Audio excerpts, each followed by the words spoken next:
Well, it looks like the attendees have leveled off a little bit. I'm sure we'll get some more joining us. Good morning, everybody. My name's Mark Baltzell. I'm a statewide salmon and steelhead manager for the Department of Fish and Wildlife. Welcome to the final day of the PFMC North of Falcon process. We're not quite there yet. We had a big day yesterday of meetings, primarily focused on coastal tribes and coastal fisheries trying to finalize an ocean package. That took a better part of the day yesterday to try to work through. We had some other smaller couple of meetings just to try to check some stuff off. Had a meeting with commercial constituents. Um, so what we're going to do is I'm going to have Derek run through some of the changes from yesterday. We'll talk through that. We'll talk about where we landed on an ocean package this morning. As we speak, council is in session. They are providing some guidance to the salmon technical team. And I think we still, Derek will give us a look-see here in a second, but we still have a little bit of work to do on the inside to meet some objectives. I believe we have a meeting with co-managers later this morning to talk about the latest modeling results and how we get this thing over the finish line. So with that, I might just turn it over to Derek Dapp from our FRAM modeling team to run through some of the modeling results from yesterday's changes or proposed changes in fisheries. Derek? Thanks for that, Mark. And I might start us off with just a little bit of a word on coho. As Mark had mentioned, the STT is getting guidance right now for some modeling changes from last night. I want to acknowledge kind of our ocean coho modeling team, Kyle Vandegraff and Wendy Beagley, who were working on this one really late into the night. I'd also like to acknowledge the policy folks there. Kyle especially was working really late into the night. So I won't go too much over that, but I think that it looks like on coho there may be a path forward potentially with Queets, and so I guess we'll be keeping an eye on that one as the SCT gets their guidance. This morning, I'd kind of like to focus a little bit more on the Chinook modeling results that I'll be presenting, and I'll put that up on the screen in just a moment. But before I get into that, I'd kind of like to go over kind of the few changes that we saw in the modeling from yesterday. So the first one of those changes was a reduction to our Area 9 sport quota from 6,500 fish to 5,000 fish. That was, there's still a number of stocks that we aren't meeting our objectives on. Nooksack Springs, Nisqually, Skagit Summer Falls, and I think we've also heard a desire to be a little bit more conservative on Stillaguamish. For those four stocks, Area 9 is one of the bigger hitters in our model, and so that reduction there was helpful to get some of those rates down on stocks that we're not meeting our objectives on. In addition to that, we made a change to the Stillaguamish in-river sport fishery. We kind of extended our game fish season there, and so that modeling got into this to this iteration of models. And then kind of one final change was we made a small change to Nisqually Sport. So I'll put those modeling results up on the screen now. As I put them up on the screen, I just want to caution people that this is not a set of runs from the STT. This is kind of runs that the co-managers had done on their own, a modeling exercise there. So be aware that if there is any STT changes that come through today, those aren't in there just yet.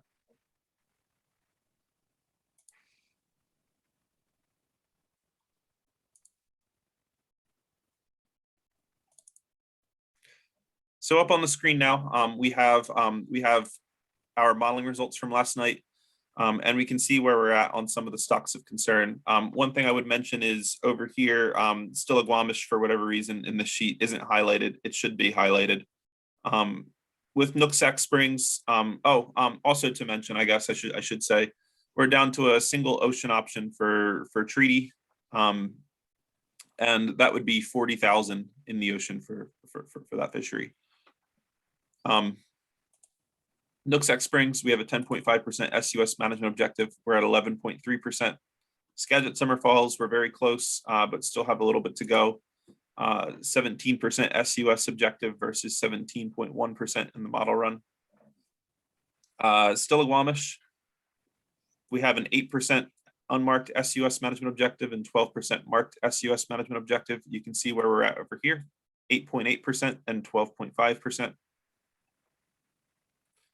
And then down over here on Nisqually, the last stock that I'd mentioned, you can see we have a 47% management objective there and a 47, and we're currently at 47.9 in this set of model runs. I would mention over here, Lower Columbia Natural Toolies, you can see that we're also at 38.1% in this set of model runs. However, I think there will be a small drop in the non-treaty quota in the next set of council runs. So I think that should get us to the 38% there.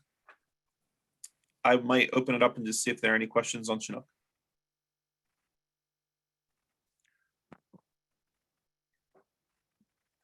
I have one quick one, Derek. I know you haven't done the modeling yet. Hearing this morning that we have a 1,000 fish drop in the area in the non-treaty ocean quota. Do we have any idea or any sense of what those effects might be on Nooksack or Summer Falls or Nisqually? I'm assuming they'll probably be very limited, but just if you had any idea. If you give me one moment, I'll confirm that, Mark. Great. Thank you, Derek.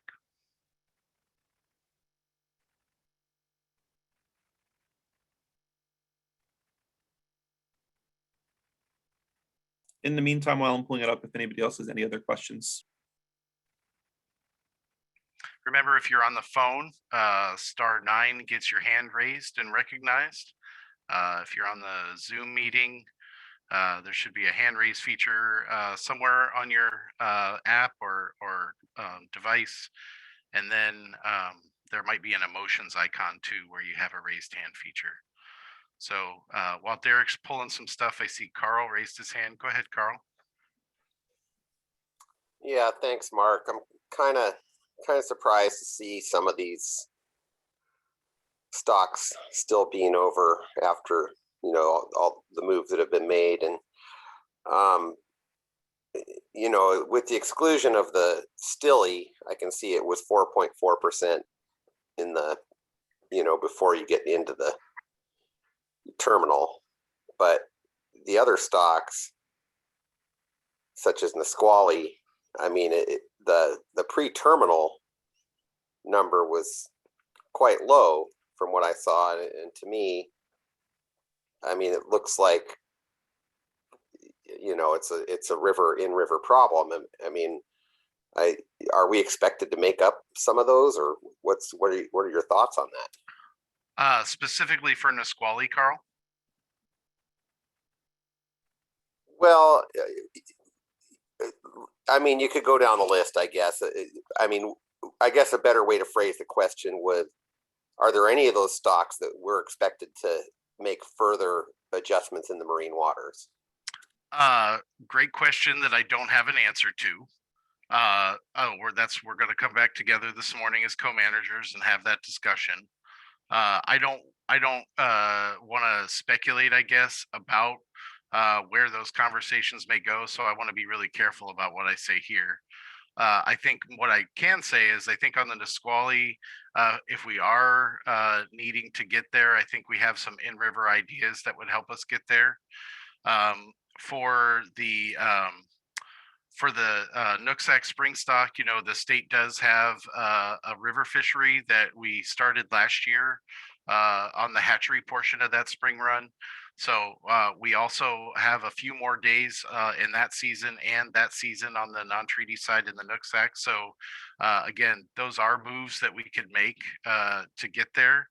Skagit Summer Falls, I think, I don't know if Derek described it, but that's a little bit tougher one.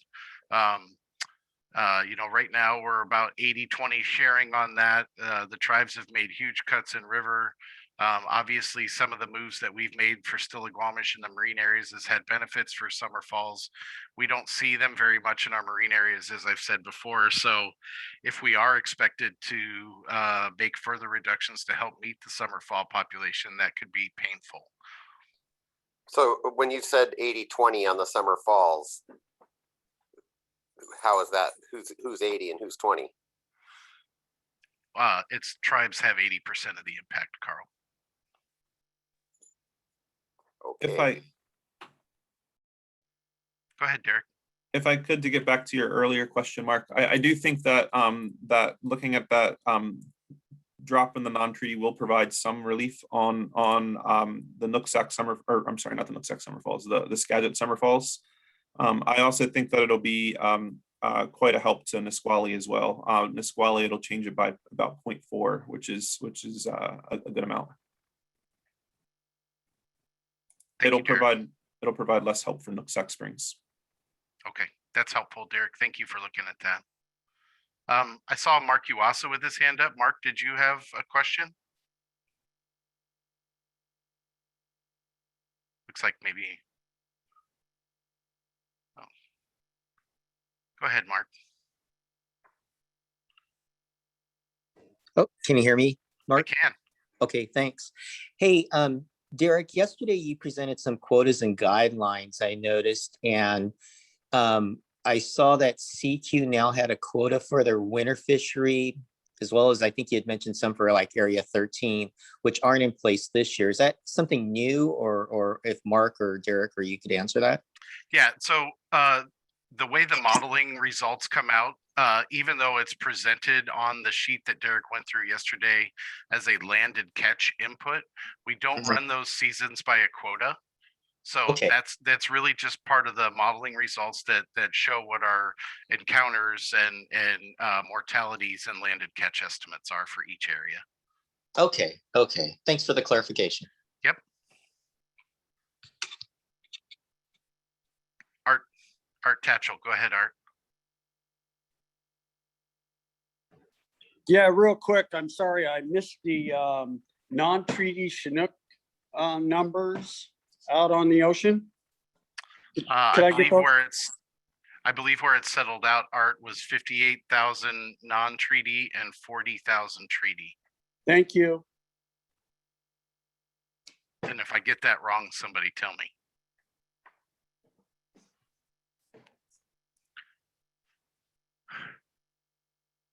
Other questions or comments before we move to Coho? Go ahead, Carl. Well, I'm just wondering, kind of what the matrix is looking like. I mean, are you these current modeled numbers that Derek showed us this morning, is that with a 3-month winter fishery in Area 10 and no winter in 9 or 11? So remember, we had a November-December winter season in 11 that's still in the modeling. Okay. The January through March season is still in Area 10. And yeah, there's no Area 9 addition. And is that, feel like it's going to print that way, or you feel, I mean, in this climate, it sounds like it's going to be really tough to, wiggle around your fish to get an Area 9 March, especially considering you already moved to 5,000 summer Chinook on the 9 quota. What are your thoughts on those types of pieces that we've been talking about for the last couple months? I think adding any more additional time in the winter is highly unlikely this year.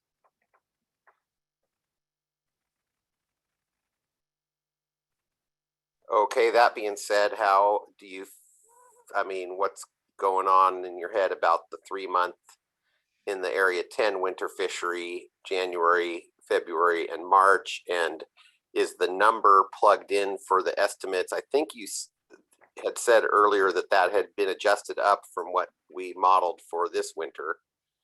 Yeah, I think if I remember right, Carl, there was what we call a performance adjustment to that, where we base the input kind of on recent year data and performance of the fishery. If my memory serves, kind of at current modeling levels, the allowable catch input increased significantly. I don't know the details. Derek could tell us, but I think our total encounters estimate for that fishery was in the 8,000 to 9,000 range. So if my memory serves, that's up from last year as well. Well, I think, if we're going to be in a scenario where Area 10 is the only winter area open again, I kind of hope there's still discussions about a gear rule on that fishery, because that time on the water has always been valuable, and we've seen what's happened to that fishery with the amount of effort. And having a gear restriction will obviously, you will definitely see a reduction in encounters, and you may even see a reduction in participation. Not that we really want to encourage that, but yeah, that's what I'm thinking. Yeah, thanks, Carl. So, folks, remember that we started a gear study this winter as part of our test fishing. We're going to get that data here as soon as we're through north of Falcon and start looking at it. We're also probably going to be, or likely going to be, doing some gear studies throughout our test fisheries through the summer season as well. So I think it's really important for the department to kind of move forward on kind of expanding that effort to try to figure out what minimizes our encounters on sublegals or subadults, and those kind of effects. If we can get that data in our test fishing, it could lead to some different season structures or different ideas on gear in the future. As far as next winter, I want to keep working with advisors and industry folks on that. I'm not sure that we're at the point where we're going to be ready to implement it next winter, but what I heard from the Muckleshoot tribe is that they're very interested in continuing to look at it through test fishing and considering it for management, is what I heard them say this year. So I think it's encouraging to me that our co-managers are also interested in exploring that option. So thank you for your comments, and yeah, let's keep working together on different ways of trying to keep people on the water. I see Norm has his hand up. Go ahead, Norm. Might want to try again, Norm. Can't hear you're sounding like a robot, buddy. Something's going on with your microphone, Norm. Can't really hear you.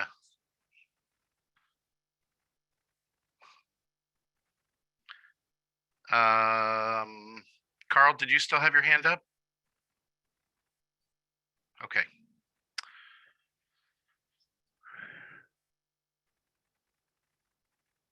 When Norm jumps back on, we can go back to him. But Derek, do you want to jump into Coho?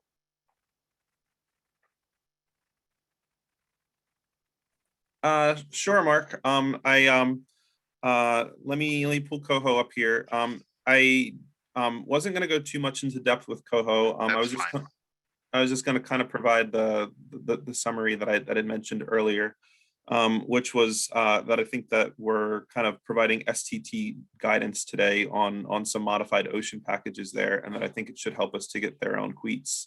And so I think that puts us in a pretty good place on Coho for all of our stocks, both Puget Sound and the ocean. So I had heard from one of our tribal counterparts last night that Skagit Coho may still exceed the objective.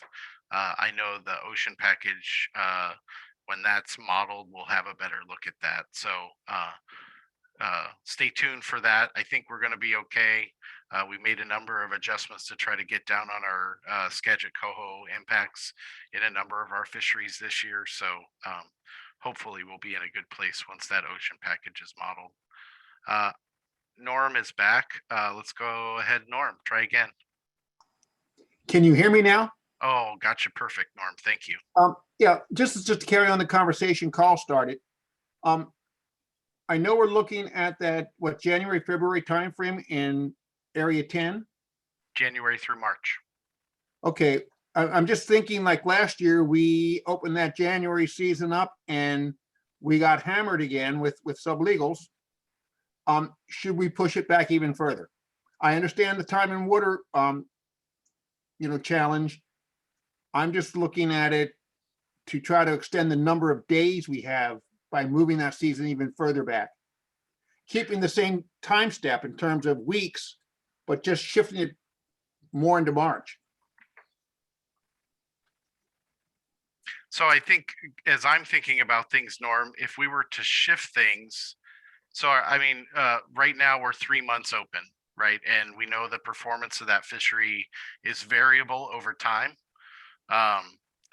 Some years in the winter, we can get 3 months and not meet our impacts, and some years we're done in 2 weeks.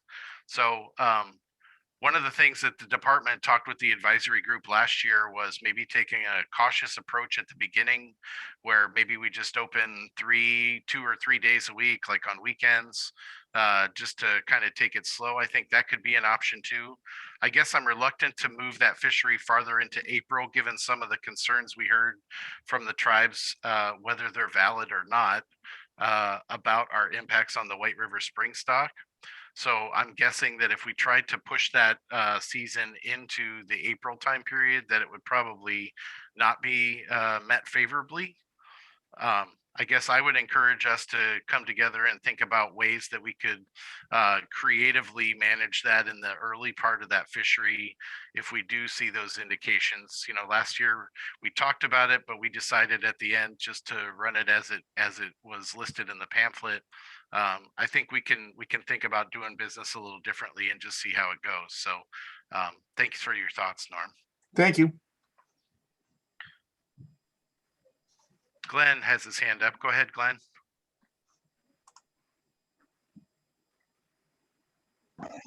Morning, Mark. Morning.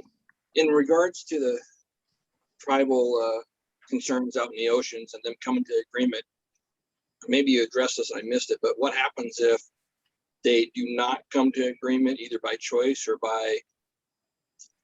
or not choice? What happens to the rest of the fishing package? Well, I mean, I think we're there on an agreement. I don't know if Ron or Kyle is on the line that would want to answer this. I think it gets a little complicated, and there's a number of different factors that are involved. If folks remember, 2016, the ocean fishery package was able to go forward because the ocean fisheries are covered under their own biological opinion. And so therefore that year when we couldn't reach agreement on inside fisheries, those fisheries were able to go forward. For this year, it seems like, or it appears at this point, like we're there on an ocean package, but obviously we still have to get all through the council modeling process and make sure that we're meeting all our management objectives there. But Ron or Kyle, I don't know if you have any thoughts about next steps if there were not agreement that you could share.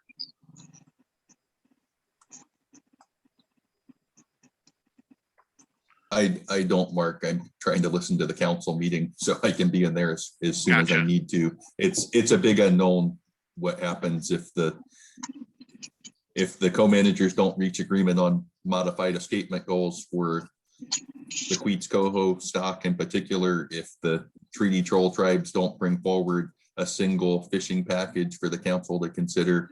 It's a big unknown what happens and how that cascades inland from there. So we're trying to get everything nailed down today so everything can move forward. Yeah, I guess my concern is this: we have a couple of co-managers out here that are already indicated they're not going to open up the reservations for a fishing season on their reservations. So they really don't have no stick in the game if they're planning on not fishing.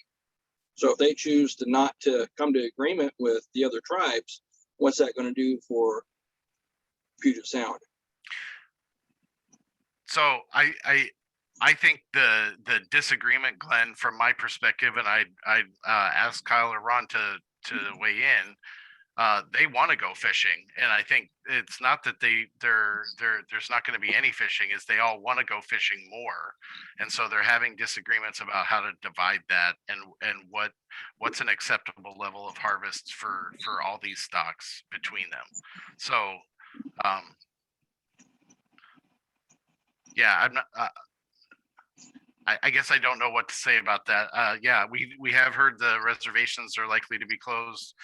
We're prepared for that, as we were last year, to put extra sampling in CQ to help cover both the ocean fisheries package and Puget Sound fisheries at the same time in one port.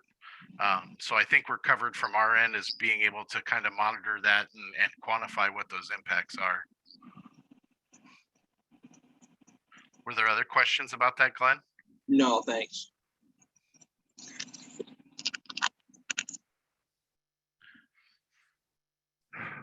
So there's a little bit of uncertainty today. I think we really appreciate everybody's patience through this process. It's been frustrating for a lot of folks, both on the tribal side and our side. It's tough when the resources get smaller and there's disagreements amongst user groups and how to share the resource. So really appreciate folks hanging in there with us. I guess I'll just stop there and ask if there's other questions generally about stuff.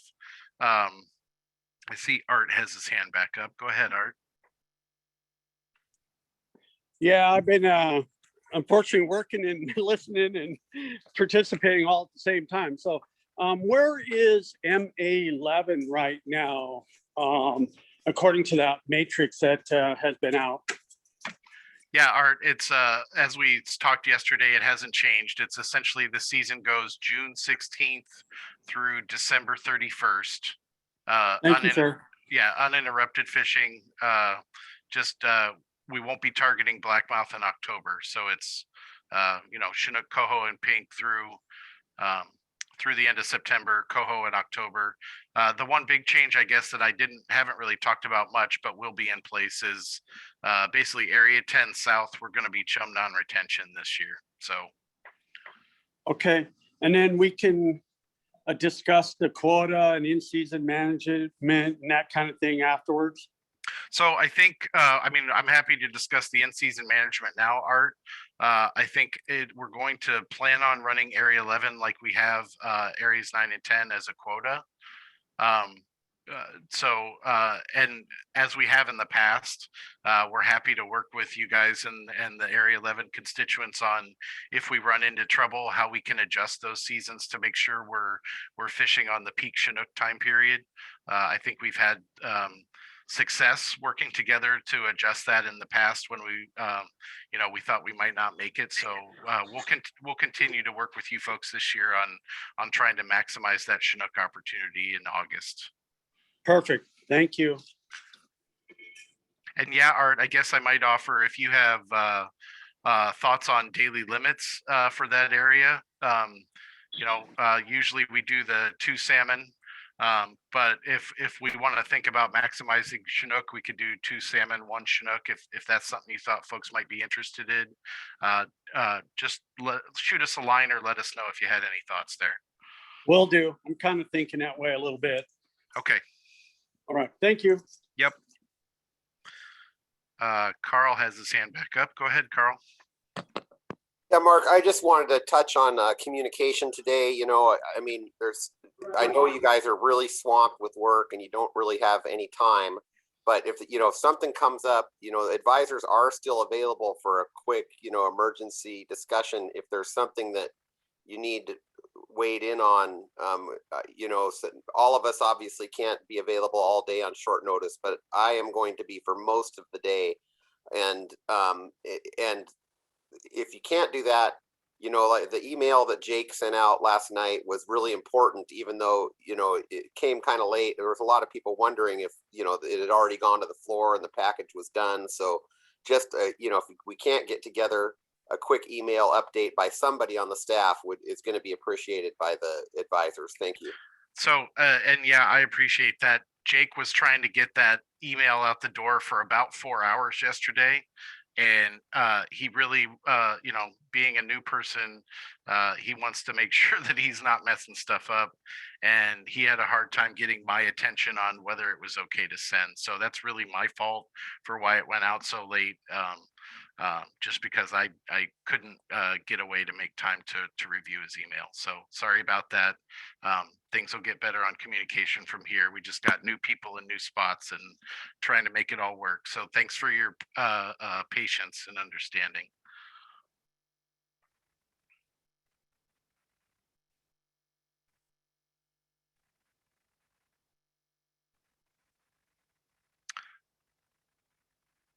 Other questions or concerns? Comments?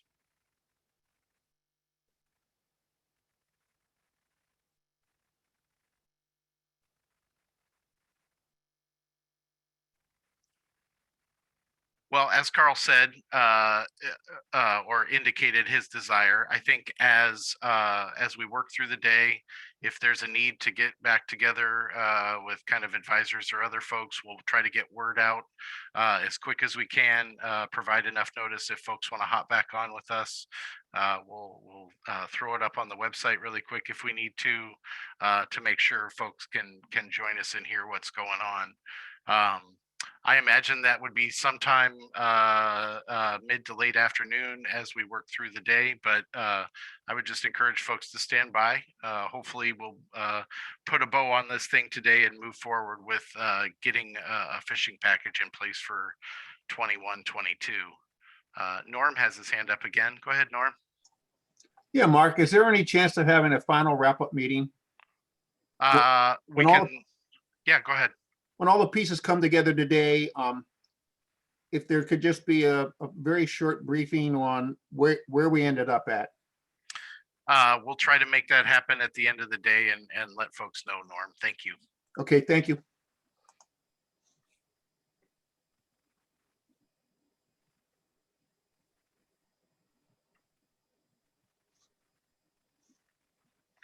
Keith, go ahead.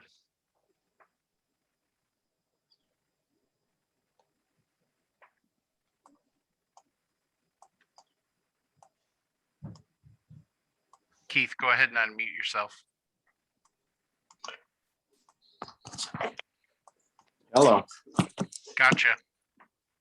One last pitch. I know it's a long shot, but when you guys are at the chopping block and you're thinking about closure, there is another option, and the tribes have got to start accepting it, because it's time that we start expanding catch and release instead of closing everything.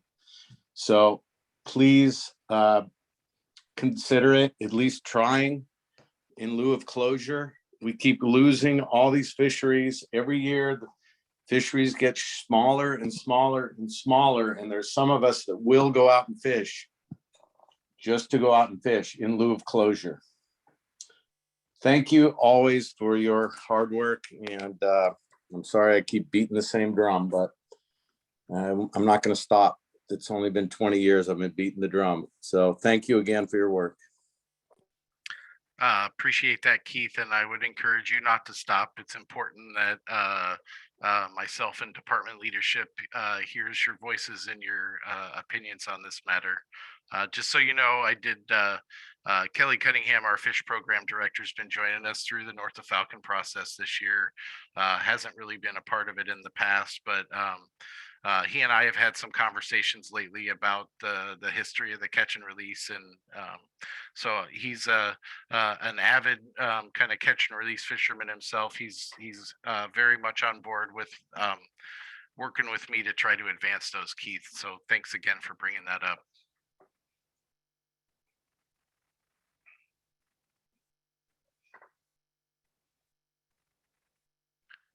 Other questions or comments for today?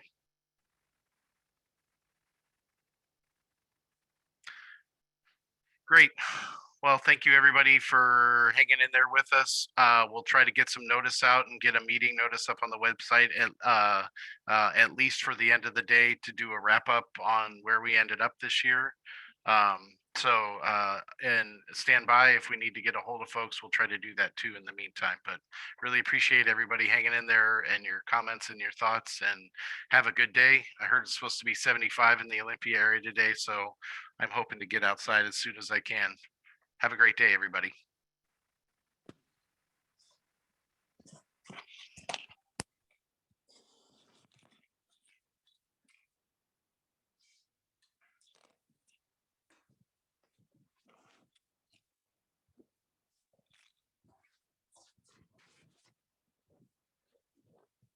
All right, dude, I'm ready when you are.